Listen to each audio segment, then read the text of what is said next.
Hello, Guardians. Welcome to Tower Casuals, the Destiny podcast. I am your host, Corey Deering, and alongside me, as always, is the mayor of the Deepstone Crypt, the Jotun Toten, the dead man tail slinging, the Iron Banana himself, Josh Finney. That's right. That's right. As of today, I'm also the Grandmaster. Yeah. Oh, the Grandmaster. Gotta add that to the list. That's right. That's right. I have in fact conquered the first Tower Casuals Grandmaster. That's true.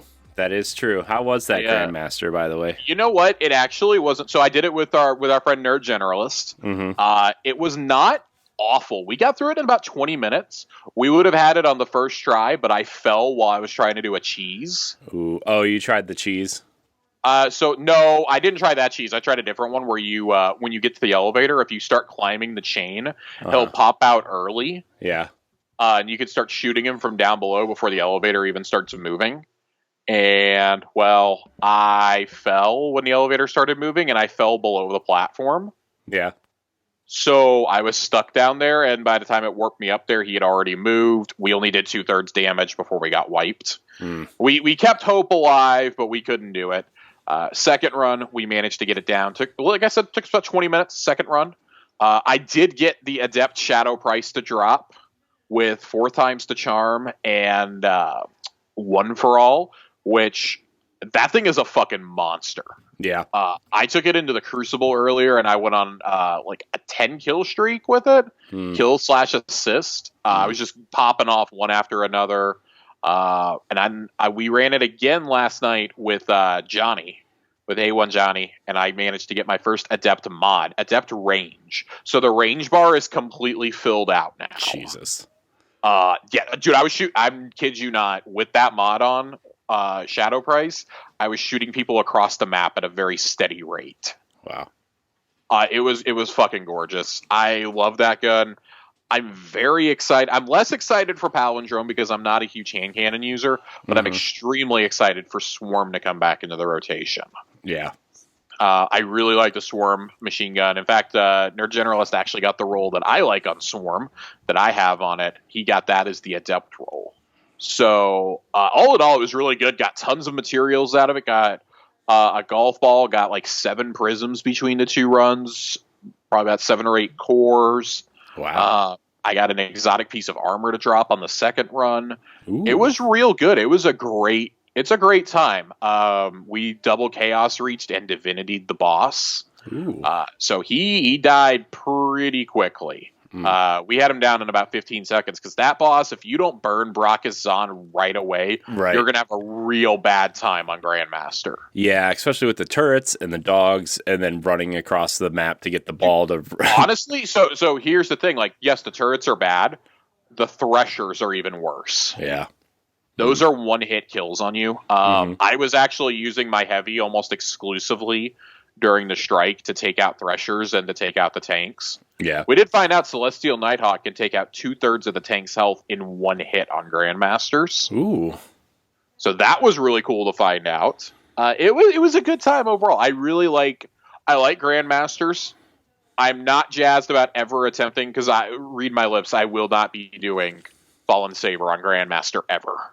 I don't hate myself enough for that. I hate myself, but not that much. Are you sure? Yes. You don't want to hate yourself a little bit more? No. I'm mainly because I don't want to do the fucking war sat, and I really don't want to do the fucking boss. Yeah. Not looking forward to that. And then, God, just like Scarlet Keep is terrible on Master already. Really don't want to go do that on Grandmaster. There's a few others. I don't know how I feel about doing this Proving Grounds. It's the Grandmaster next week. Tune in next week to hear me and Nerd describe every single expletive we've ever heard in regards to that strike on Grandmaster. Yeah, I can't wait for that one. Dude, let's cat's out of the bag. Let's just go jump straight to it. We're gonna do things out of order tonight. Let's talk about that strike before we get to the TWAB. Yeah, it's neat. It's cool. You don't sound like you like it that much. I mean, it's fine. Like, it's interesting. It feels like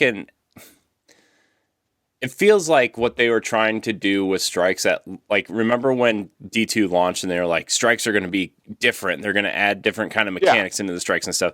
And then you're like, oh, okay, well, these still feel like strikes, right? This kind of feels somewhere like it feels like a light-ish dungeon-ish. This is like a strike meets a battleground, I feel.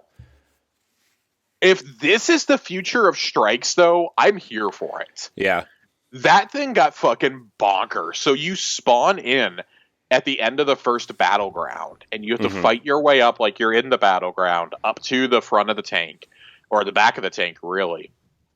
You kill the first champion that comes out, you enter the tank, you get to the hangar, and there's interceptors all over the place. There's snipers in the room, and then 2 Goliaths come out. The hangar looks cool, though. Like that. That was bonkers. It's a cool visual. It's definitely a cool visual. It's a really cool visual. This is one of the rooms where they change the VIPs depending, like it randomizes the yellow bar enemies on you. There's 10 different possibilities across the strike for them to spawn at. That's really cool to me. I think that's awesome. I like that. I like when you're going down deeper into the tank, you're clearly down in the bowels of it, and you're running power cores around. There's snipers. You're jumping. Like, the thing is clearly driving underneath you. Yeah. And you're, like, jumping across the tires. And I thought that was really cool. The boss, though. Man. When he throws that, essentially a solar nova bomb at you. Yeah. Once it tracks you, there's almost no escaping that. Yeah. That specifically is why I am not jazzed to do this on Grandmaster. Yeah. You have to get real fucking close to the boss when he goes into that little shield. Yeah. But I thought this was really cool overall. I really enjoyed it. Yeah, it's cool. It's probably one of my favorite newer strikes for sure, right? I mean, it is.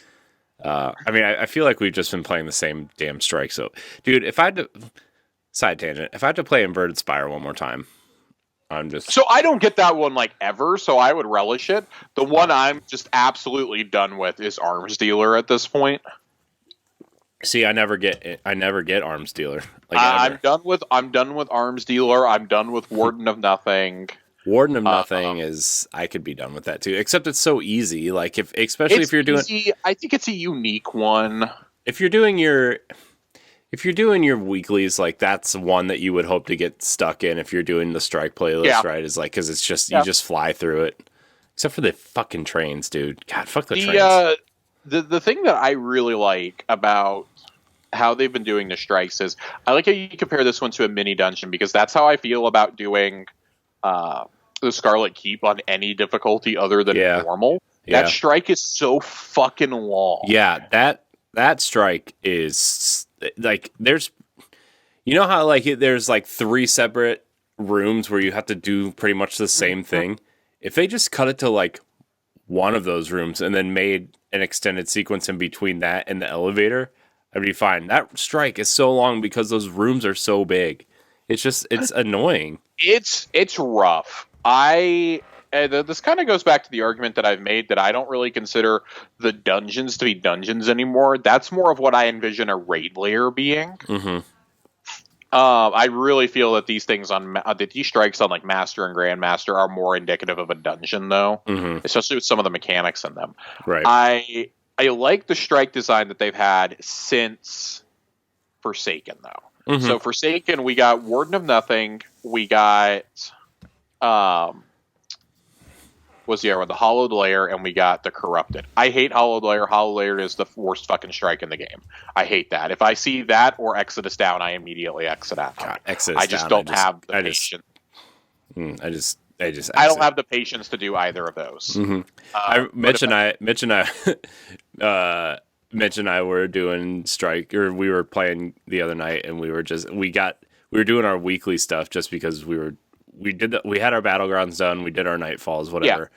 We're like, let's just run some strikes before we go to bed, and then we get even in the normals playlist, Exodus Down. We were like, nope, back to orbit. I hate that strike so much. It's another one of those. It's so long. I know.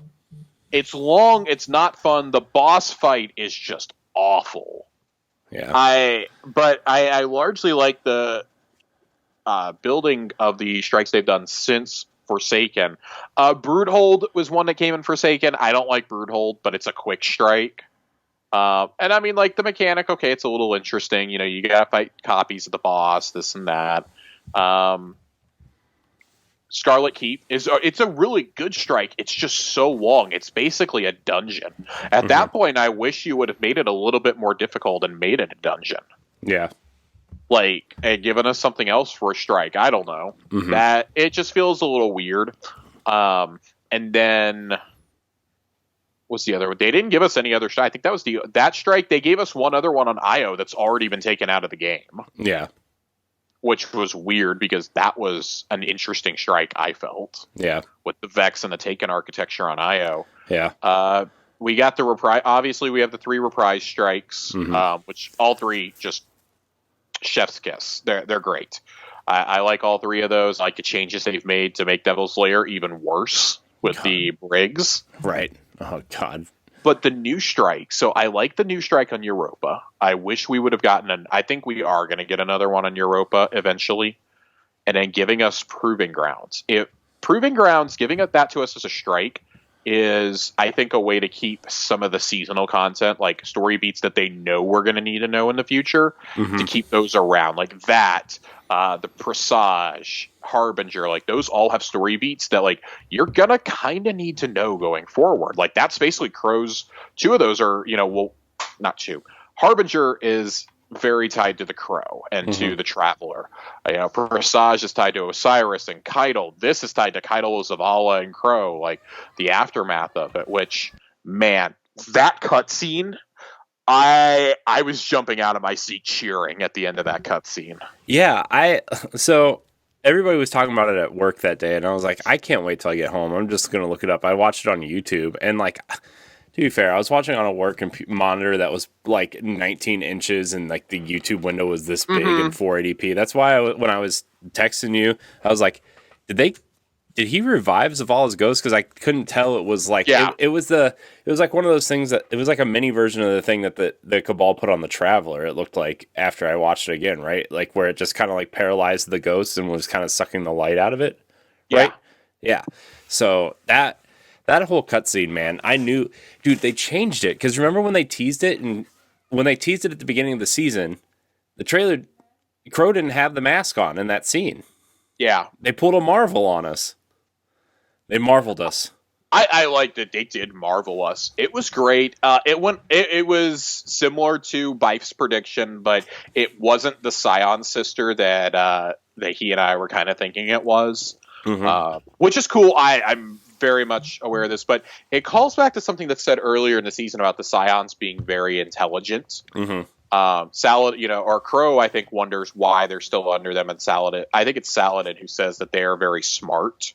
They're a smart, calculating race, and clearly, there was a Scion insurrection of sorts to try and kill Zavala. The Scions really have it out for him between trying to crash the Almighty into the city and the assassination attempts. Right. It's clear they were trying to destabilize. There's no peace without Zavala. Right. Everybody else in the tower will go to war to avenge Zavala. And, Keitel will have to respond to that. It would destabilize the Cabal. The Scions would get their freedom, etc. So it's very interesting. And that she's very serious. Like, no, we have an agreement. We have this is not an alliance. This is an armistice. I do think that Witch Queen at this point is going to lead to an Avengers Assembled moment of sorts. It's either happening there or it's happening at the end of Lightfall or during Lightfall. One of the two, really. Well, it could happen. It could be like, what if it's the season leading into Lightfall where they kind of tease it and then Lightfall opens up like that, right? I mean... That's kind of what I'm starting to think now, because we have a ceasefire with the loyal Cabal, right? With those under Keitel. So really, the remnants of Callus's empire, not the. I can't believe the Red Legion hasn't been completely wiped out, but they give us a story explanation for why they're still on Earth, and it's like any Cabal you see, you are to terminate on sight. That's part of the agreement with Keitel. We know Mithrax has the House of Light. Yeah. So really it's going to come down to us versus the Taken/Hive, like our three alliances, because the Fallen have almost been wiped out at this point, unless they're under Mithrax. And same with the Cabal. Like, they just want to exist. I hope there's a Winter Soldier moment with Varix where he gets his cool metal arm back. Dude, I want him to have a moment, but I'm going to need, like, him and Mithrax to go back-to-back, like Iron Man and Rescue style from Infinity, or from Endgame. Yeah. I'm going to need them to go back-to-back with, like, 6 guns in their arms. Yeah. I was going to say War Machine and Iron Man from Iron Man 2, but... Or like all their swords, and they're just fighting off all these Thrall and Acolytes. Right. Like, that would just be so... There's so many cool things. Like, please do not skip on the cinematics budget. Right. That's why we're only getting these like small cutscenes and like these animated ones, because they're saving their budget for those big ones. I hope so, because after we didn't see Osiris use the last of his light, I was very disappointed. Right. But I mean, I guess it's kind of clear they put most of the budget into Beyond Light, judging by that season. That was especially true. Right. I'm curious to see how this story evolves, though. Like, Osiris and Keitel have an understanding. And Saladin's bloodlust has been tamed for now. Crow is sent away at the end after the dialogue you get from him and from Zavala after that cutscene. Zavala is immensely thankful for Crow saving his life and has sent him on a reconnaissance mission, which I truly think, because Crow says at the end, you know, I believe that we will cross paths again one day. I believe that we'll see each other again, basically, is what he tells you. I think that that's going to lead into the events of the Witch Queen. I think Zavala has possibly sent him to where they suspect Mara is. Okay. To bring her back into the fold. I don't know if we see Crow again this year. I think it honestly may be Witch Queen before we see him again. Or we see him in like the final cutscene of the season leading into the Witch Queen of, here's him and Mara. So what exactly happened after the cutscene? Because like I only watched the cutscene and I'm still trying to make my way through some of this stuff to get the story beats out of it. So there's 2 dialogues that you get from Crow. You get one from Crow in the helm, and then you go talk to Zavala. So Crow basically tells you, like, I have faith we're going to see each other again. Zavala's sending me on a reconnaissance mission. He wants to send me away from the city while he sorts this out. The look in his eyes, he knew who I was, but that didn't matter to him. All that mattered to him was who I am now. And Zavala basically says the same thing to you. He tells us, you know, I told Ikora already knew, as did Osiris. And he basically, he's stern with you. He's not mad, but he's a little disappointed. And he literally says, he goes, I wish you had trusted me enough to tell me this. Yeah. Well, I mean, we didn't know. We thought he was going to like freak out, you know, like I thought that there was going to, before, like, you know, when they teased it and he didn't have his mask on, we saw them together. I thought there was going to be some sort of, not fight, but, you know, he recognizes who he is and like maybe he pins him up against the wall to yell at him or something, and Osiris stops him or something. You know what I mean? Like, I thought there was going to be some sort of, you know. I think had we seen this a year or 2 ago, I think we would have gotten that. But Zavala's had to grow a lot as a character since Forsaken. I mean, we talked about this in our lore corner about Zavala last year, about how he really has had the weight of the literal weight of the world on his shoulders since Cade's death. He feels responsible for it, and Zavala's prediction finally came true that there is a reckoning coming for Cade dying and for us killing Uldren. We just don't know what the consequence is yet. The consequence is, at least right now, Zavala's life was saved. Xivu Arath's advances stopped. Zavala literally says, he goes, we don't have a truce with the Cabal. We have an armistice. They are a buffer between us and Xivu Arath's advance.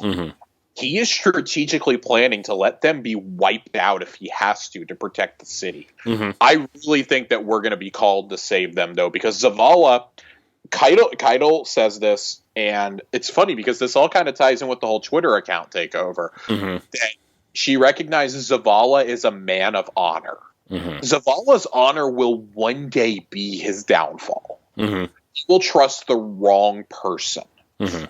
I don't know when that'll be. I don't think that it means they necessarily kill him off, but something is going to happen, and it damn near did here, even though it was not Keitel's fault. Mm-hmm. I wonder. I don't think they're going to kill Zavala until. I mean, these characters will all be gone by the time the Light and Dark saga is over, right? Like I'm assuming that. See, I'm not sure. I don't know. Like, I think it all depends on how long Lance wants to keep voicing him. Uh-huh. I could see them just retiring Zavala instead, not killing him, but simply letting him retire. Like, Cade died because they needed something to inject life into the franchise. Okay, we'll kill off the only character anybody gives a shit about. Mm-hmm. And the result is the best story-driven expansion we've ever had. Mm-hmm. Outside of, well, it's up there with Taken King for the best story, right? Mm-hmm.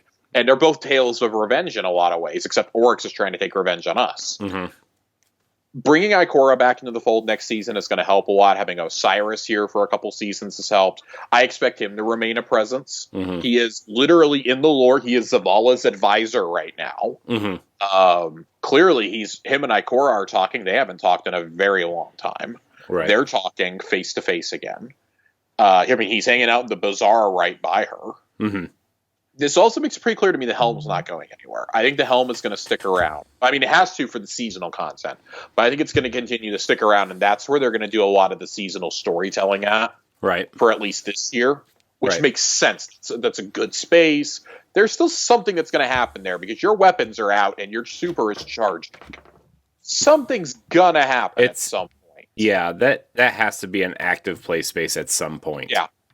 I'm excited to see what goes. And Corey, so before we started, you wanted to bring up an article that Game Informer posted this week. Yeah, so just while we're talking narrative. Yeah, Leanna Rupert at Game Informer. She follows me. We're cool. We're friends. Just kidding. But seriously, she wrote an article that says Destiny 2 Season of the Chosen marks a significant turning point for the better. And reading through this article, where's the paragraph I want to read?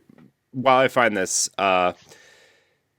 she's writing a lot about how the narrative has really taken over really in the last year or so, which, I mean, we've talked about a lot on this. Yeah. So, spoilers ahead. There's a distinct parallel that is flooding Destiny communities. I've seen the below image in almost every Facebook group and Discord I'm in. It's the image of Zavala helping Crow, right? He reaches his hand out. And then the parallel in question has to do with the Forsaken's DLC image below when Aldrin, now Crow, kills Cade. So the parallels of this storytelling is, okay, so it's very clearly the light is showing on Zavala as he's helping Crow up. Right? And darkness is shrouding Aldrin as he's killing Cade, right? Yeah. But the parallels, it's like the image is amazing. And I've seen this so many times on my timeline this week, and that was one of the first things I thought about too when I saw that. I was like, oh my god, like this is Bungie storytelling at its best. Mm-hmm. We talked about, I think it was last week or the week before, about how we finally have the evolving narrative that we've asked for years. Mm-hmm. Yeah, and I mean, since the Taken King, really, remember the Taken King, how powerful that story was, and then we went through like a couple of after the raid and like the hard mode raid and stuff, and they added a couple more story elements that spring, right, in that spring expansion, and it kind of fell flat. That was kind of like the disappointing part of the Taken King was the yearly expansions that came out then weren't great, and because they couldn't sustain you for an entire year. That's like a month's worth of content. Yeah, I've talked about it. Like I pieced out after doing the raid a few times. One of the very first one of the very first shows that I used to do, the Destiny show that I used to do, when we started it during the Dark Below, and we were moving into the second half of the Taken King, and we were like, is this where the Division, like, because the Division was getting ready to come out. Yeah. And we were saying, is this where the Division beats out Destiny? And spoilers, didn't. But we started talking a little bit about the Division because we were all interested in playing the Division. And then like the one thing that highlights it for me was it was like February 13th was the day that those two games came out, or the Destiny patch came out. The Division 2 had come out, and then it was like in a fight of the Division versus Destiny, Dark Souls 3 wins or something stupid, because it was like nobody cared about the Division. Destiny was kind of on a downward at that point, and then Dark Souls had come out, and everybody stopped playing those games to play Dark Souls 3. Yeah. Because, I mean, it just didn't keep us interested. What they've done, though, so this week, spoiler alert, the Proving Grounds quest, the strike, ends the seasonal narrative. Yeah. We've had continuous updates for 7 or 8 weeks now. 7 weeks. For 7 straight weeks, we've had new story elements every single week. That's in addition to the 3 different version, or the 3-week cycle of the Presage mission, the scannables aborted, etc. Like, there's so much narrative in this season, and so like I have seen some people going, "Oh, well, what else is that it for the season?" And it's like, yeah, like now they're going to give you time to wrap things up, like come in, do some things. Like people who sat out the whole season, hey, you can come in and enjoy the whole story start to finish now if you want to bang it out in a weekend and get it all done before we launch into Guardian games at the end of April. Yeah. Which sounds like they're changing that up quite a bit this year to make it actually worth playing. But this is how I like to see it. Like, you've done a narrative for half of the season, then you give the other half for the people who fell behind, who haven't done it. They still have ample time to get in, catch up, and not feel like they're missing out too much. Yeah. I wanna finish these 2 paragraphs here, Josh, go ahead. before we move on. It says this. So she talks about the season and kind of what the season is based off of. So the season's premise is that Zavala and the rest of the Guardians have come to a shaky truce with the Cabal, with Keitel at the helm. To prove their worth, Guardians had to take to the Proving Grounds to fight the best of the best when it comes to the Cabal fleet. Each week brought a new step, including some investigative work with the Crow. The reincarnated iteration of Cade 6's killer, Aldrin Sov, is a character many weren't expecting to like at all. But with this season, many of us grew not only to like him, but to love what he brings to the table. I previously wrote about how I hated how much Bungie made me love this character, even knowing the motivations and manipulation that Aldrin went through. That didn't matter to me. The end game was still the same. Cade, my favorite character, was dead, and by his hand. I wanted to hate Crow, even knowing that wasn't fair. While I was prepared to possibly not totally despise him, I wasn't prepared to empathize with him and appreciate his character. After the latest reset in this week's story progression, I can safely say that he is now my favorite character out of the entire franchise. Boy, let me tell you, that turn of events was shocking to me, but here we are. And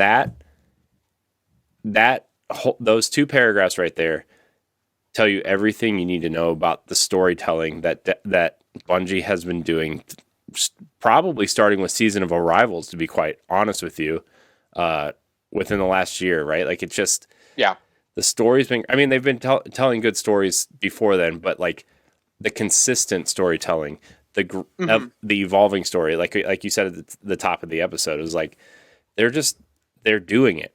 They're doing what we've been asking for years.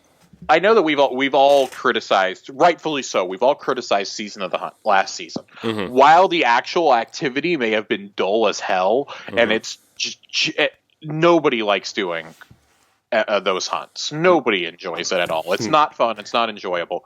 The high celibate mission, I've talked about how much I like that, and I like the world building it does, like around Zebu Arath and whatnot. The true meat of that season was Hawkmoon and Harbinger. And the quests that Crow sends you on, because you start learning about him, and you start learning that, the Traveler speaks to Crow. The Traveler really doesn't speak to anybody else. We're one of the only other people it's ever truly spoken to. Off the top of my head, it's spoken to maybe 1 or 2 other individuals. I believe it's spoken to Ikora once. And it spoke to the speaker once at the very end of his life, right before he was murdered, as a reward for a life of selflessness. And servitude. Other than that, us and Crow are the only ones with consistent visions, and I think that's such a powerful image that he went from being one of the biggest villains in the franchise to being one of its greatest heroes now. He knows something happened in his past. And I do think that part of what Zavala's sending him to do is to go find Mara so that he can have his past explained to him by her. Mm-hmm. But Zavala has to remember, now that the secret is out and people know who Crow is, not only are people in the tower going to be pissed at him, I mean, people have seen his face. That's why he had to keep it covered. We know the story about the Titan who killed him repeatedly over and over again. Every time he res, she just killed him again. And you have to remember, the Reef will want to kill him. Mm-hmm. Petra Venge is going to try to kill him at some point. Mm-hmm. I do wonder if it's going to lead to Mara or even us having to put Petra down. Yeah. To protect Crow. Like, there are so many storylines. Saladin is going to be pissed when he finds out. Saladin is the one that's going to... Saladin's the one that's going to... I'm surprised they're ending the story beats early because I want to know what Saladin's going to... Honestly, the person I want to know the most right now is I want to know what Petra thinks when she finds out, because her and Cade were close. But I really want to know where Ikora is at, because Ikora was ready to storm the Reef with the power of the Guardians to kill Uldren. Mm-hmm. She sanctioned us going off on our own. And yet, as far as we know, she's just taken this very calmly. She knew. Osiris talked to her. Granted, Osiris was probably the best person to talk to her about this. Mm-hmm. But we know she's coming back into the story next season, and she's going to be a major part of the Witch Queen. I do wonder where her headspace is around this. I don't know if I would call Crow the best character right now, but I certainly think he's the best written. Mm-hmm. Yeah. The storylines around him, the lore, there's so many lore books dedicated to him. In fact, our lore corner today is going to be about him. It's attached to a sparrow that we get from Crow himself. Mm-hmm. I am very, very curious to see where the seasonal narrative goes from here. Like, are we now going to do the ramp up to the Witch Queen starting next season?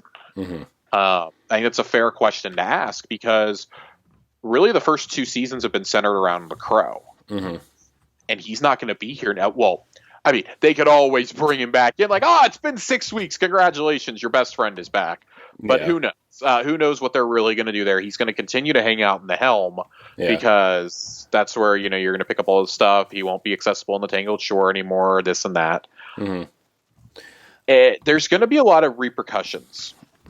Corey, any last thoughts on Crow, on the story beats, etc.? Well, I wonder if it probably won't happen on screen, but there's been all those rumors of Aphrodite coming back to run Iron Banner. And I wonder if this is the turning point that happens, because Saladin finds out who Crow is. Maybe he wants to leave the tower for a while, or, you know what I mean? And maybe go back to, I don't know, Felwinter's Peak or whatever, where, you know what I mean? Like, maybe he goes back to the temple and Aphrodite comes in to run Iron Banner because she just, maybe she just doesn't care, or she's not as salty about it as he is.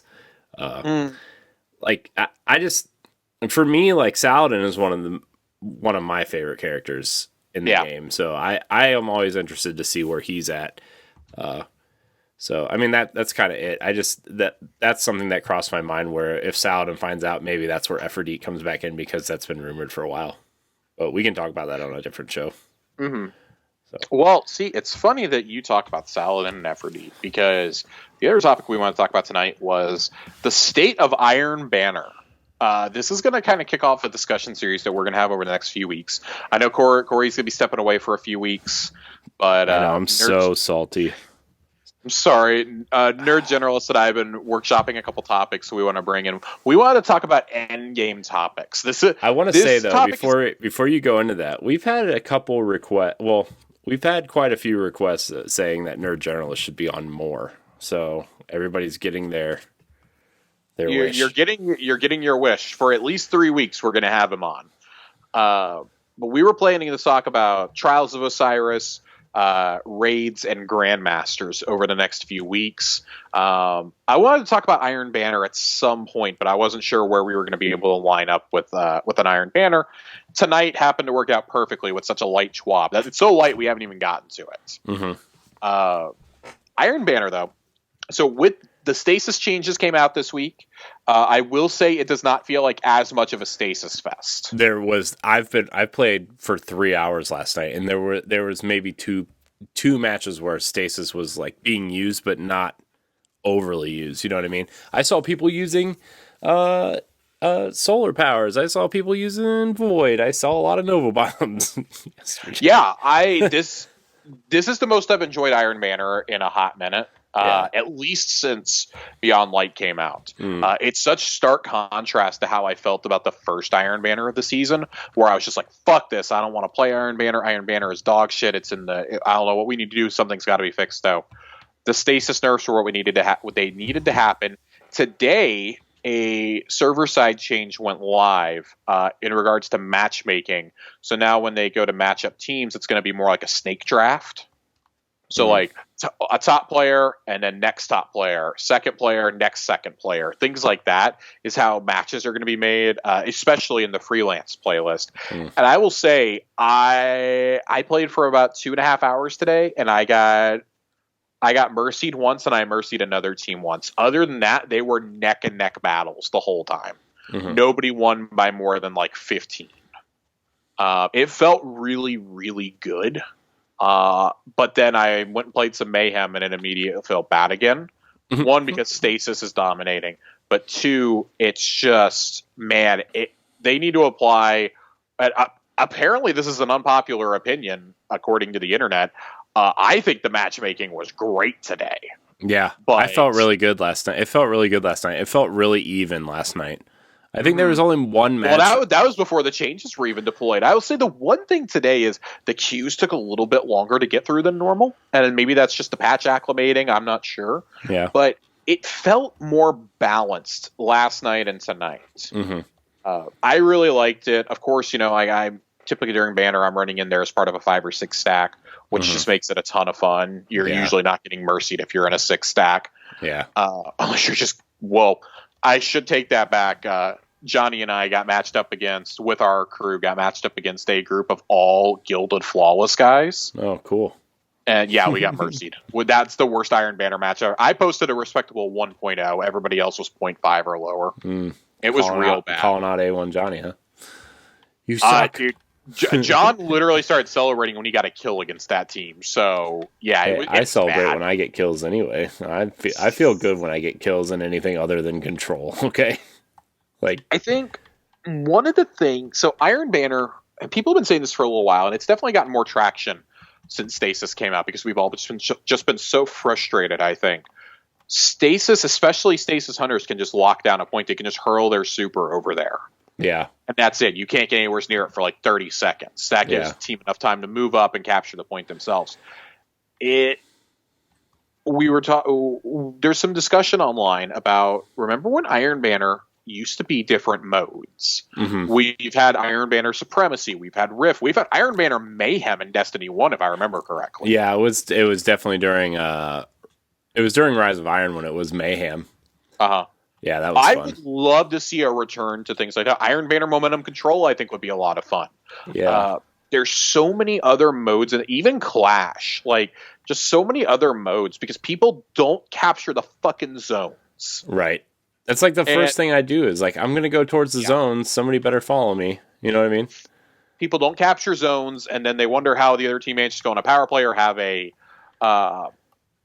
have advantage the entire match. The other team may be a lot worse than us, but if they've got advantage, it doesn't matter. Yeah. It's mind-boggling to me. These people can be level 300 or 400 in the season pass and still not be taking the zones. I saw a guy who was level 900 today. 900? 900. On the season pass? Yes. How? I have no idea. I was killed by a guy who was level 500 too. What? Yeah. I do not understand. Oh my God. I want to just give those people a hug. Because I've played there, guy. Are you okay? I've played a pretty fair amount this season. The seasonal challenges have definitely boosted my level a lot. Yeah, the seasonal challenges. I leveled up. I was doing some of the seasonal challenges yesterday before I did some Iron Banner, and I leveled up 10 times yesterday without even trying. Dude, what I do is I save my challenges and I turn them in Tuesday when you get that you have that booster for your first 5 levels of the week. Oh, yeah. But if you're in a fire team, you also get like an extra 20-something%. Yeah. So I turn in all my stuff when I'm playing with just with anybody. When we're leveled up, as soon as we touch down on the planet, it can be the beginning of a Crucible match. I'll sit there and turn everything in, and I just like instantly, like Matt was joking about it yesterday. He's like, "Oh my god, like what keeps dinging over there?" I just keep hearing bing, bing, bing, bing, bing, bing, bing, like the level up noise. I was like, dude, it's me. I literally went up 10 levels by clicking like on 3 challenges because some of them are quadruple XP. Right. And it's amazing when you get that feeling. It's like, oh, I'm getting all this bright dust. I'm going to get Eververse Ingrams. Like some of these have weapons attached to them. It's really cool. Like we talked about seasonal challenges and rewards last week. When we talked about what needed to be done to overhaul Banshee as a vendor. Yeah. I want to have that conversation about Saladin. Yeah. Because all Saladin has to offer you is 4 bounties for the week. Yeah. And turn in your tokens. Corey, I'm going to let you guess. How many Iron Banner tokens am I sitting on? And when was the last time I turned them in? Well, I'm guessing you haven't turned them in since probably last expansion. Probably. I'm assuming. I turned them in the first season of Shadowkeep, I believe, the last time I turned them in. So you probably that's when they changed it to where you could get any mod out of his Ingrams. Right. So I'm guessing you probably have close to 10,000. I have nearly 3,000. Oh, okay. Well, not as many. But you don't play you don't really play Iron Banner. You usually skip it after like the first week, though, right? I do. I play it for I play it the first round, the first time around to get the set of armor, do the quest, get the shaders, whatever, and get my weapons. And usually, if I get a roll or two that I like, okay, cool. Like I was extremely fortunate in Arrivals to get the exact roll that I wanted on Forward Path and Fool's Remedy right away. Mm-hmm. So those suckers got thrown into my vault. I got a new Swarm of the Raven. I was good to go after that. I didn't really play anymore. Yeah. And that's why I think it's felt so bad last season. Like, oh my God, this is bad. The weapons this time around, like Time Worn Spire as a pulse is okay, but the Iron Banner Scout from last season is dog shit. Yeah. It's not a huge fan of the SMG. I know a lot of people like the SMG. I don't personally like it. I don't really care for it either. I'm only using it because I'm doing the quest this time around. Because I never do the quest. Because I just don't care. As far as kinetic SMGs go, I think Extraordinary Rendition is miles, like leaps and bounds better. Yeah. Or if you got a good cold front during the Dawning, I think that's a really solid one too. Yeah, I did not. So, but what I'd like to see is, sure, you have to get, say you have to get the quest done to unlock the armor pieces, right? Yeah. And then you have to unlock the guns, which you do during the course of the quest as well. You get 1 drop from each of those while you're doing the Iron Banner quest for the season. What if you were able to do a selection? There were weeklies, but there were also Iron Banner dailies that awarded like 3 to 5 tokens a piece with XP. And maybe the weeklies would include like some mats or something with them, or like a guaranteed weapon like they used to. Right. Random Iron Banner weapon drop or something like that from doing it. I know they give you a pinnacle and whatnot, but what if you could guarantee what weapon you were going to get out of it? Or you could buy an Iron Banner Engram to open up from him with your tokens. I mean, you could almost do like an Umbral Engram situation where like, hey, maybe I spend some of those special tokens on like a special bounty to get this particular type of armor piece or this particular weapon. You know what I mean? Like, I feel like you could do something like that. Yeah, I'd like to, for example, if there were like some shader, an emblem, a ship, and like a sparrow each season that you could earn. And I know we've tied to some of those to triumphs in the past, or to completing quests, turning in a certain amount of tokens, etc. Like, what if you could do something like that, or like there was an exotic that was tied to it, or something like that? Like, I still find it baffling that there is absolutely no Iron Banner title. There's a concept I'm seeing on here, and I don't know if this is the person who actually designed it. I think it is Kujay. Are you talking about where they had like you could turn your tokens in for like an engram or like an armor, like specific engrams? Yes. I saw that. I saw that earlier too. Yeah, this is the concept. He tweeted it. I saw it in response to Paul Tassi. I was looking back through it, and that's a probably lot of what I've too. described comes from his concept. Yeah. But I think it would be so cool if you did something along these lines, and maybe you rotate the armor pieces and the weapon out like each time it comes up during the season, but like you leave the emblem, the shader, the ship, the sparrow, etc. up the whole time. I think that would be really cool. That would be something for people to chase who have 1.5 million tokens like myself. Right. Hell, make a catalyst available through there. Yeah. Let us earn, if you get to a certain Iron Banner rank in this, reset our Iron Banner rank every season. You get to a certain rank in Iron Banner, just like when you get there in the Crucible or with Uncle Drifter, you can earn enhancement materials. There's no Iron Banner exotic, is there? No.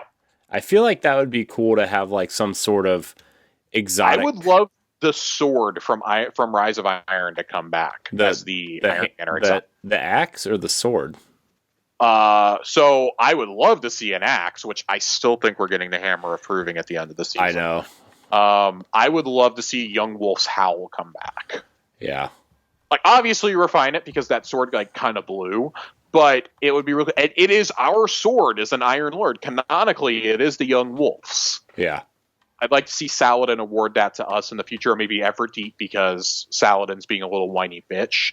But I don't know. Like, I think that he needs a rewards overhaul. Like, we seem to have gotten the matchmaking down. The stasis nerfs are genuinely helping things. But his rewards have got to change. Just having 2 reprised weapons every season doesn't really help. I get that over the course of a year, that means your entire loot pool is going to change. And that's a cool idea. I like that happens because we do get more new rewards from Iron Banner than we do from our vendors. Right. Let's be real. Yeah. But if this is going to be a time thing, and this counts as an endgame activity. Yeah. Because I've noticed when I've been winning in Iron Banner, I don't know if this is intentional or not, it's been giving me progress on the complete matches in the competitive playlist seasonal triumph. Yep. I did not realize it only gives you progress for winning. But you get like 5% for each win, I think. Right.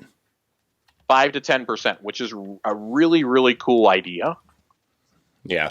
I like that a lot. I don't know. I think that there's a lot you can do with Saladin.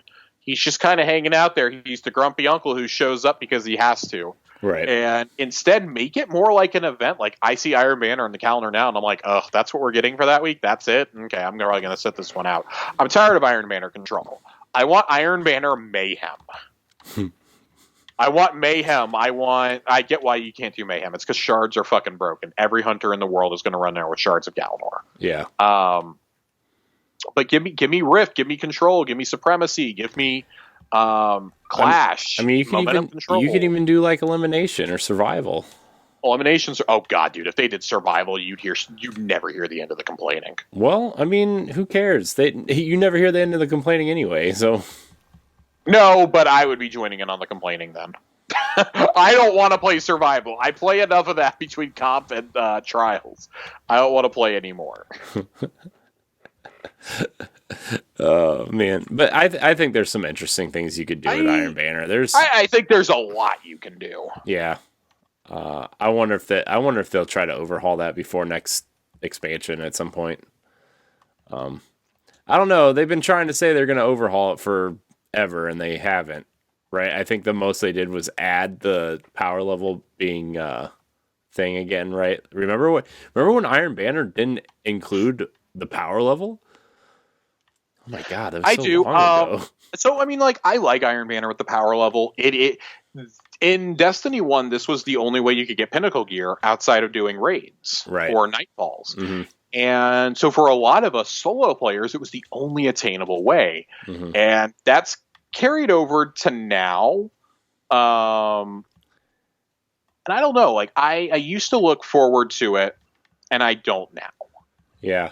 And that's a problem. Maybe I really think a lot of it is just due to control.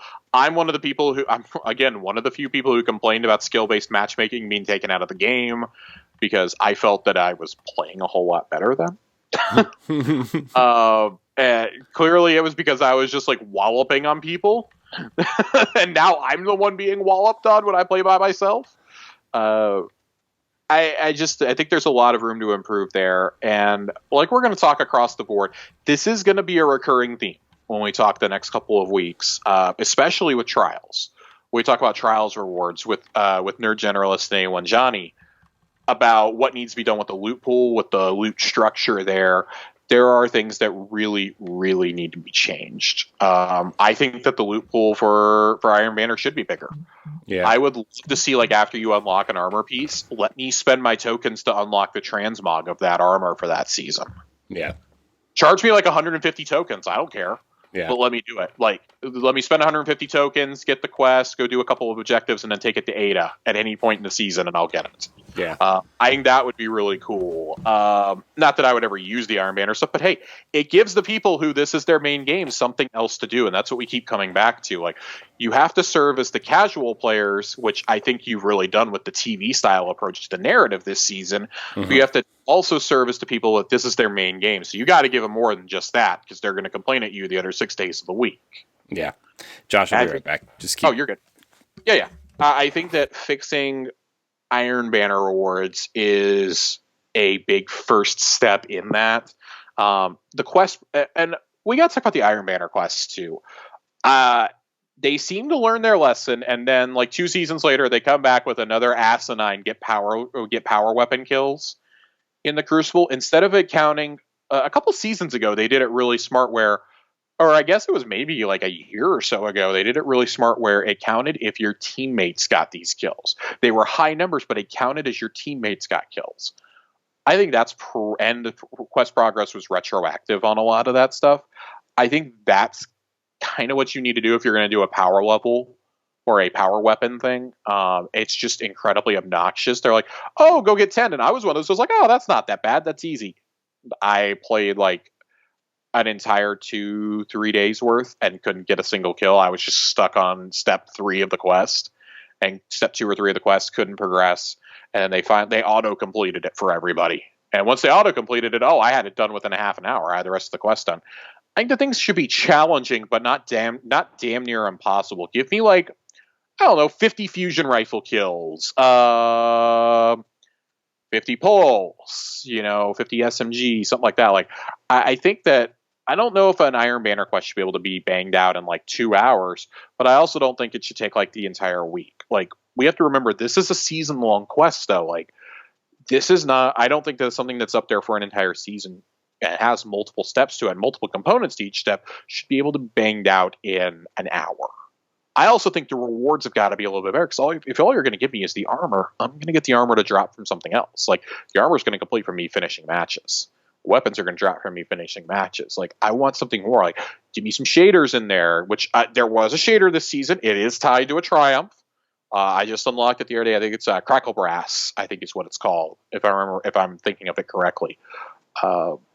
I think things like that are cool. They used to give you a bonus to how much XP you could get, Iron Banner XP you could get in Destiny 1 by wearing the class item, putting on the emblem, and putting on the shader. I think something like that would be a cool component. Like, you can get extra XP. And I do think we need to move to an XP system in Iron Banner, like we do with the other. We've done with 3 of the other vendors, or 2 of the other vendors. We're moving Zavala to that. I'm leading the campaign to move Banshee to that. Put Saladin and Saint on that same level. Put Hawthorne on that level. Like, I want to see more like this, where you have tangible things you're working towards. A clan, I just said Hawthorne, and this is kind of a side tangent. Like, at some point, we're going to have a conversation about Hawthorne and how she needs to be revamped, because clans have been in such a bad place since Destiny 2 launched. And they continue to be a complete afterthought to Bungie. And it's like, if you want this to be this big, giant social experience, clans were something you needed to fix years ago. I think, honestly, it's too late for clans at this point to fix them and make them worth anything. Giving us the engrams for, people completed a raid, they did a Nightfall, they did a they won a Crucible match here, they played Gambit together. Like, those are good steps, but this is part of a recurring problem, a larger problem, where we need to overhaul a lot of the vendors. I'm not saying every vendor should award endgame materials, because as we see now, without sunsetting, now a lot of us are getting backpiled on stuff. I'm not saying like I want Saladin to have cores and prisms, but I want there to be tangible things. Let me earn a ship. Let me, I don't know, earn a curated roll of the 2 weapons for the season. What if Saladin had his own, like how there's like a Valor and that's what I was just saying. I was just saying. What if he had his own SP? Yeah, and then like maybe he, like, as you leveled up, maybe it's not like 16 or 20 levels like the other ones, but maybe it's like 10, and every time you renewed it, you had a chance to get something. Like I heard the tail end of what you were saying. Like, he doesn't need maybe he doesn't need prisms or anything, but you can get like a cool ornament for a weapon or a ship or a ghost or something. Right. I think there need to be some rewards, and I don't want it to just be like a reskin ghost or a reskin ship. Give me something unique there. Mm-hmm. Maybe one season, let me earn an emote. Let me earn an Iron Banner emote or something. Like, right. If you're doing a ghost, a ship, a legendary emote, and like a sparrow, you can rotate those every year. Just like each season you have something new. We're not saying you gotta give those to us every season, but give us something tangible to work towards. Like I was saying with his normal quest line, like how they keep having to autofill the power weapon kills. Mm-hmm. Maybe give us some more some bigger quest steps, but make it count for your fire team as a whole. Right. Like, as your fire team works through these, you get progress, which they've done before, and it was received really, really well. Yeah. Do something like that. Let me earn a shader at some point. Let me earn the shader. Like, I know that usually they're tied to triumphs, but let me earn the shader through his rank ups. Let me earn a ship. Let me, curated roles. Like, there's you could give like 4 or 5 tiers or something a season. Yeah. And, like, if you reset it, like, cool, then you get like, I don't know. Maybe there's like a secondary shader that, you know what I mean, or something. There's a secondary shader, or you get Iron Banner engrams after that, or something. Like, specifically will drop with this season's armor or weapons. Yeah. Or specifically will drop with this season's 2 weapons in it. I don't know, like something like that. Like, just like 3 or 4 little rewards you can get. Like, I think that would give people something to work towards. Like, people like me who finished the quest in the first weekend but still like playing socially with their friends, it gives us something to get back into and do. Like, I'm a completionist. I'll chase that stuff. I'm already going to be playing this anyways for the pinnacles. Right. I might as well get some reward. Like, I guarantee you right now, the final Iron Banner of the season, I'm not touching. Right. I'm not touching, though. I think there may be 2 more in the season. I'm not touching either of them. I'm done. One is in like 2 weeks. As of today, I'm done. One is in like 2 weeks because of Guardian games, I think, right? Like, it's pretty back to back if you look at the calendar. And then the one doesn't happen for like 6 weeks after Guardian games. So so I'm not sure how that's going to go, because we know Guardian games is going to end out the season. Yeah, but maybe it's like the last week of Guardian games then or something. I guarantee you there's going to be one during. Yeah. So, speaking of seasons, how long are the next 2 seasons going to be? Right? Did they say they're backpiling the last season? Right? Or are they doing? Yeah. So, to my understanding, and like they haven't made it official yet, but the data mine that was supposedly uncovered, the guys over at Raid Secrets were digging into the game code. They said that the next season that starts in May at the end of Guardian Games, starts like May 11th, I think is when it's going to go live. Mm-hmm. Will go until like August 14th or something. Mm-hmm. So it'll go until the end of the solstice. Right. And then that season is going to be the super long one. It's going to be another season of a rival style thing, which, if you make the Moments of Triumph ridiculous again this year, I am okay with that. Mm-hmm. Like, with the exception of if you're going to make me go do Garden of Salvation, I'm okay with it up until then. I think that's actually like kind of a good idea, and I think they know that people are gonna dip once you hit October, November-ish, because you're gonna have hopefully Horizon Forbidden West coming out. God willing, Starfield gets out the door, and you're gonna have Halo Infinite. Like, I think they know a lot of the Xbox and PC population is gonna bounce for at least a few weeks for Halo. Mm-hmm. But if they're anything like me, we're going to leave. We're going to play the Halloween event since it's brand new. We're going to leave for Halo for a month and a half. We're going to come back for the Dawning. God, the Halloween event. I'm so scared to see what that is. I'm scared to see what it is, but Team Dino, baby. # Team Dino. All right, the dinosaur stuff. That's right. We're playing for that armor regardless. That goes back to the conversation we had about those seasonal events and how we feel about those with the rewards. And we've talked about that ad nauseum. I don't really want to get into that, but I think they're setting it up for you to be able to take a break. Right. I don't think that the narrative probably won't be as tight that season, because I think they're really going to rely on, you're going to have your first burst of narrative, and then that's probably going to end with Festival of the Lost starting. Festival of the Lost will be for October, and then, at the beginning of November, we might do the second half of the narrative for the season and have it end with the Dawning. Right. I have to imagine they're kind of planning for that, because they said in that post a few weeks up, maybe even a couple months ago at this point, that they've long since wanted to move the expansions to the beginning of the year to Q1. Yeah. And this kind of provided them with they first thought they needed to bump it, but they're like, why don't we bump it a little bit extra and put it out when we've been wanting to put it out? So right. I think February. I feel like this makes sense too, because I mean, a lot of smaller games have been bumping their stuff to like February, March, and have been seeing a lot of success. I mean, look at Hitman this year, right? Like that game would have got murdered if it came out in the fall, but since it came out in January, right? Like it did great, did amazing. So I think that that's a smart move on their part.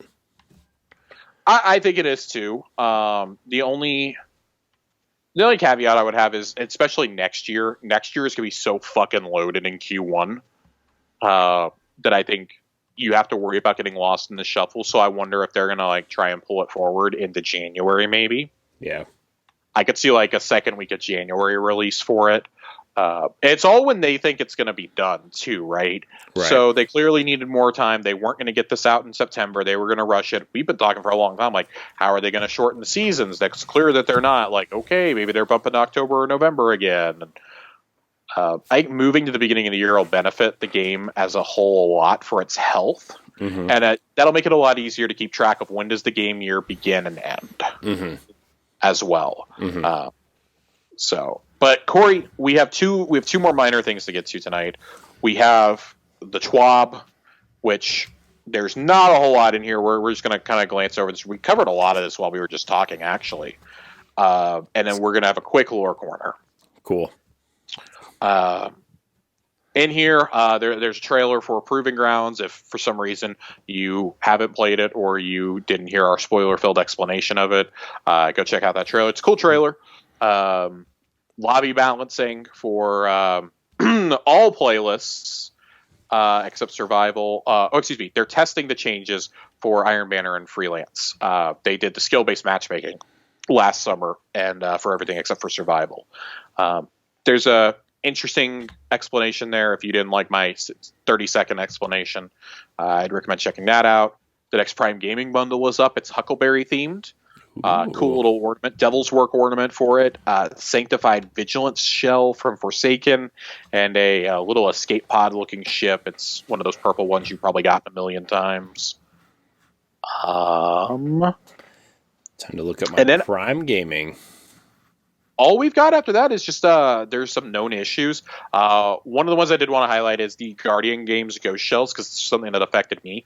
I run around with my Masterworked Warlock shell usually. Mm-hmm. I really like that one. They had to disable them because something was broken on the back end with them. They've re-enabled them. You can pull them from collections. If you had an upgraded one, though, that will be patched back in at a later update. Mm-hmm. Don't know when that. I would imagine probably on the eve of Guardian Games is when it'll be fixed. There is another hotfix going live next Thursday on April 1st. Inside Terminus's Nightfall Triumph will now be awarded when you reach the score. Lost Sector puzzles for Xenophage will work as intended, and heavy ammo will no longer spawn underneath the Crucible map on the distant shore. I imagine that's why that has not been in the playlist for a while. Yeah. And a note from the player support team, an exotic enhancement core. Enhancement cores that are sent to the Postmaster will appear as exotic engrams with 0 power. Collecting this is intended only to award a single enhancement core, and players should be aware they are not missing out on a real exotic engram. And yeah, that seems to be about it. And I want to see if there's a note for next week. I felt like there was.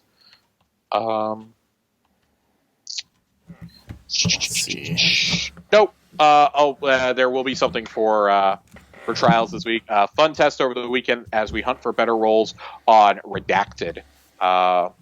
kind of curious to see what that is. That kind of implies, I think, that it's going to be a newer weapon. Mm-hmm. Fingers crossed for the Solar Sword. I really want the Trial Sword. I did get Igneous Hammer last weekend, which just fucking rocks. I got a good PvE roll on it. Still have yet to get a good PvP. I did finally get a good PvP messenger, though, playing with Nerd Generalists and A1 Johnny. I got the messenger to roll with Desperado and Rampage. Ooh. So, or no, Outlaw. I got Outlaw Desperado. Outlaw. So, not quite what I wanted. I really wanted Rapid Hit Desperado. That's the god roll. But I'll take it. It's a better one than I had, at least for PvP. With that, let me get us pulled up here on Ishtar Collective so that we can talk about already. It is the lore corner already. Corey, believe it or not, we've been going for a little over an hour. I know. Kind of sad that it's almost over. I'm looking. My stuff got closed out, so I'm trying to find it real fast. Why would you close your tabs? Never close your tabs. No, Chrome crashed on me. So I'm trying to find it. It is an item. If I need to run into the app and read it from there, I will. So, feel like we need the Jeopardy music right now. Okay, that doesn't mean I actually wanted it. Smart ass. You know what they say? Rather be a dumbass or a smart ass than a dumbass. Pretty much. Oh man. All right, I have it pulled up. Great. All right. See how easy it is to fill time, everybody. Just talk it out. This is from the exotic sparrow that you get at the close of the quest this week. I don't remember if it's Zavala or Crow that hands it to you, but it's the Vita Brevis. I believe it's from Crow. It looks like something that was probably fallen at one point. And flavor text says, life is too short to waste on a slow ride. What if it's a trap? Glint drifts in a shaky 360 around Crow as he strides into a grassy corridor between two rusted-out warehouses. This is old devil's territory. Our friend may have freed us fair and square, but the spider wanted to nab you.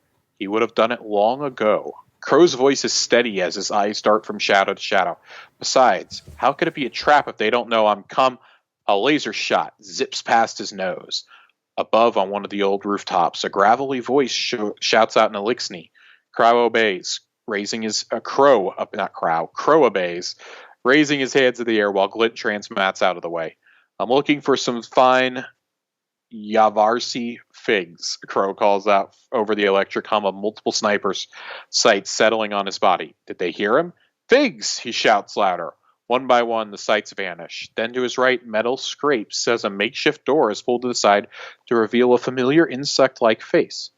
Avrok, Crow says and lowers his hands. You've been promoted. In no mood for pleasantries, the Elixni grunts and steps back into the warehouse. Crow follows him in, pushing the door shut behind him. What are the odds on the newly arrived Empress? He asks, blinking rapidly. It's dark. All he can see is Avrok's outline, sitting on a crate surrounded by massive motionless shapes. Surely there's an outright on her getting Commander Zavala to bend the knee. Prying bird, Avrok growls. Information costs. Don't worry, I've brought you something shiny from my nest. Crow holds up a cube of glimmer, its blue light illuminating piles of collateral stacked among the walls. As if you're friends from the former Red Legion, I see. Avrok grins, spreading his long arms in a showman-like gesture. Energy shields, open crates of planet crackers, magma launchers, cabal paraphernalia of all kinds fill the room. One particularly pretty prize gleams in the corner. A sparrow, civet in burnished bronze. Crow strolls over to admire it. Beautiful machine, his associate grunts out loud. Val Marag wagers he will be the first on Empress's war council. There's a small flash of light as Glint reemerges for a closer look. Betting on himself, Glint says, that's the cabal for you. Crow crouches to examine the fringe lining the sparrow's snout. Never hurts to have a little extra motivation, he murmurs. He stands and turns to Avrok. I'll follow his lead. If Val Marag lands himself a seat, he can have my bucket of bolts too. But if we disrupt his right of proving, well, naturally, The Fallen bark out a laugh. A bold bet. Spider was wrong to let you go. Vigorish is 7%. 7, Glint brinks indigenously. The Spider is taking an awfully big cut, don't you think? Ignoring him, Avrok gestures to an empty space. Leave your little transport there. Now we discuss the book. I can't believe you're gambling your sparrow, Glint mutters once Avrok is out of earshot. You hate walking long distances. Crow shrugs. I like winning more. So, it's very cool. This is Crow gives us his sparrow at the end of the quest line. And it's yet another touching moment between the Guardian and Crow. Mm-hmm. Crow knows that we know about his past, and we haven't told him out of respect. Glint, basically has asked us not to. Mm-hmm.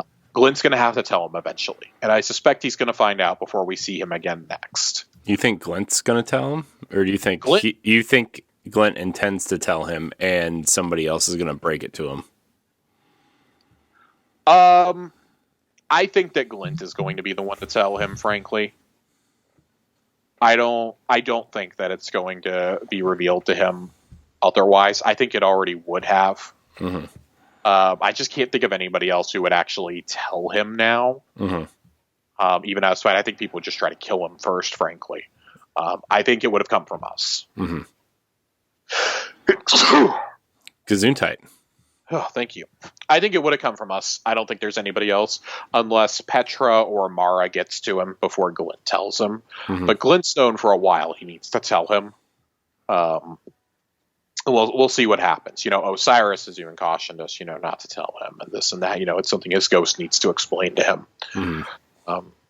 So I'm kind of curious to see what happens there. It's interesting, and it's going to be a big plot line. What's up? Do you ever think about like this storyline and how Crow doesn't know his past? Do you ever think that that's going to come up about our past at some point? I don't think so. I think the whole idea with our Guardian is it's a completely blank slate. And I mean, you got to remember you can pick from being a human, an Awoken, or an Exo. Yeah, but remember when their initial plan for Destiny was like each of the planets, depending on what race you started as, you started on a different planet. Yeah. And like your story kind of changed depending on what race you were. I would like that, but I think you would have needed to implement that long ago. I think to implement anything other than just like subtle dialogue changes based on your race mm-hmm. is going to be too much for a game that's now in its like 7th or 8th year of existence. Yeah. Well, I mean, I don't know if it has to like change really. I mean, I think depending on how long you've been playing Destiny, I think that's how your story changes. You know what I mean? I don't know. It's just something I was thinking about. I think it's possible. I really think that's going to be something that they tackle. If they tackle it, it'll be after the Light and Dark saga is over. Okay. Yeah. I could see that being the next big step for the franchise. Yeah. Because the way I see it kind of like panning out, I think that we're going to give the Fallen, I think, are going to continue to coexist in the Reef with mm-hmm. Petra. Yeah. I feel like that's kind of natural order of things, or they'll be allowed to live on Earth with us because they've been here for so long mm-hmm. That Mithrax will be allowed to establish his house. I wouldn't be surprised if he established it at the farm, frankly. Yeah. To watch over the EDZ and over the Shard of the Traveler that's there. Yeah. Considering his revenants for it. But the Cabal, it feels pretty natural. Like, so when you do the Rite of Proving, you're challenging Keitel. If we lose, Zavala has to become, and this is hilarious, he has to become Brachus Zavala. Mm-hmm. And he has to serve on her war council, and we also cede control of Nessus to the Cabal. I could see us giving Keitel Nessus in the future in exchange for an alliance against the Hive Sisters. Yeah. Against Savathun and Xivu Arath. Like, hey, you help us kill them, we'll let you have control of Nessus, or we'll cede Mars to you. One of the two. Like, once Mars comes back from the anomaly, whenever that is. Hey, you can have Mars back. Congratulations. Something like that. I don't know what you do, but I think you do something like that. It totally makes sense with like the narrative of their homeworld being destroyed and their, uh-huh. making their way across the galaxy, probably looking for a new place to live or, set up their civilization and everything. Like, I feel like Nessus makes sense, right? It just, there's a lot of Cabal activity there anyway, like with the with the barge was there for a while, and I don't know, it just kind of makes sense. I know there's a lot of Vex activity there, but because I think that the Vex network is going to play into a lot of the end game of the franchise, at least of this storyline.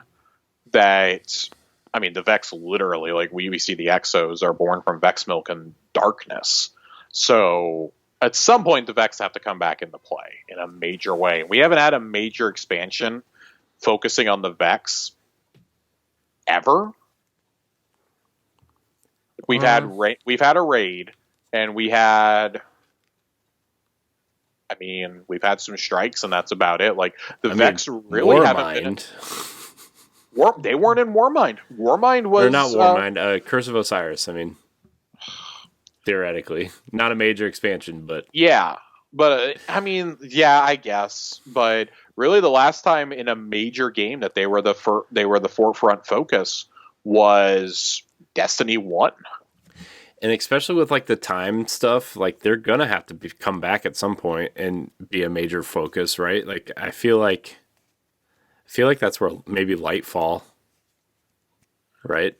Yeah, I think that this will be us I think that this next expansion will be us taking care of the Hive and the Taken, like not like once and for all, but like I think the Taken may very well be eradicated after this. Taken or unless they like come out and be like, oh no, the Taken are basically what we intended the Veil to be. They come out because I still think be really disappointing. That would be super disappointing, but that would be classic Bungie. I think you have to introduce the Veil as an enemy race in Witch Queen at some point, maybe in the raid. The raid or in a strike or something like that. Maybe take it over some of these planets. I feel like they have to be the ultimate villain, but that the Vex have to play into that also. We just, for the love of God, we got to be done with Taken and Hive after this. We've had so much focusing on them. I'm not going to lie. I'm really tired of Taken and Hive. I'm really tired of them.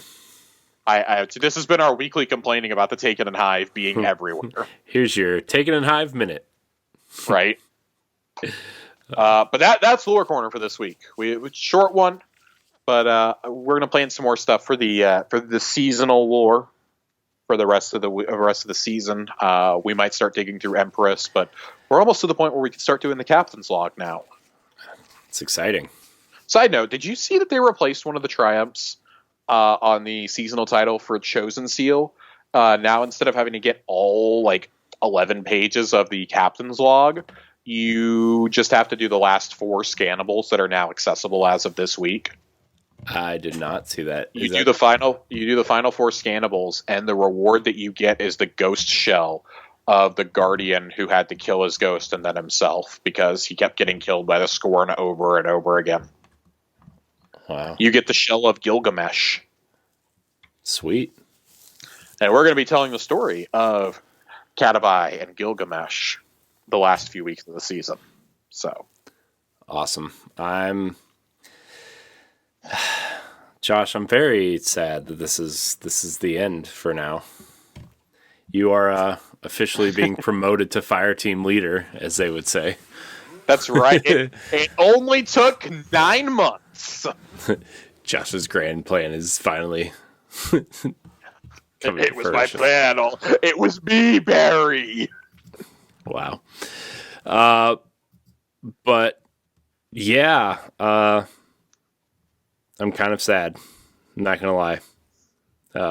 But I've already kind of made up my mind on the order of things like that I come back to, and this is going to be the first one. I come back to probably standard definition after that. So we'll see. We'll see, but I'm proud of this show, Josh. I'm proud of you. You put a lot of work into the show, and I'm excited to hear what you and Nerd and Johnny and whoever else you scrounge up from the LFG. We're putting up the fire. We're putting up the signal flare to the old LFG. We haven't tapped them out in a while, but we're ready. Mm-hmm. Yeah. So I want to thank everybody for watching and or listening. I truly appreciate we both do appreciate every single listener who listens to this show. Josh, take good care of her while I'm gone. Always. I'll try not to yeet us too close to the sun. Yeah, it's fine. Just go through it. It's fine. It's faster if you go through We're it. guardians. We'll be rezzed anyways. Unless our ghost melts, then we'll die. Josh, where can we find you? As always, Twitch and Twitter as @Josh_Finn with 2 N's. I started playing Dishonored 2 this week, and I'm really, really digging it. We're playing Dishonored 2, and we're playing Destiny 2. We like D's and 2's, apparently. Mm-hmm. It's a good time. It's a good time. You can find me. I am Corey HD on Twitter. Probably be absent for a while on there too. Look, kids, man. Kids. Josh, I have a really sad story to tell you, actually. Speaking of. What's your sad story? So my nephews came over, right? Yesterday and today, but yesterday. And I know they're kids, but inside I was very upset. So every time I go to Disney, right? I mean, I'm sure everybody's tuned out by now, but every time I go to Disney, I get something Figment related, right? And so I have my Figment collect, like some of the stuffed animals and some of the collectibles on this chair that's sitting next to me over here. It's like a big chair or whatever, and they all still had their tags on them because one was the limited edition Food and Wine Festival one. One was the they had like the art one. It was like the Color Co thing or whatever that was limited. I got really upset because my one nephew started taking the tags off of all of them. I'm sorry. This is what's left, Josh. This is what's left. You can't tell a 5-year-old that that's not okay. No, you can't. You can't. You just have to die inside while it's happening. Dude, I was dying so hard inside. So that was my sad story for the week.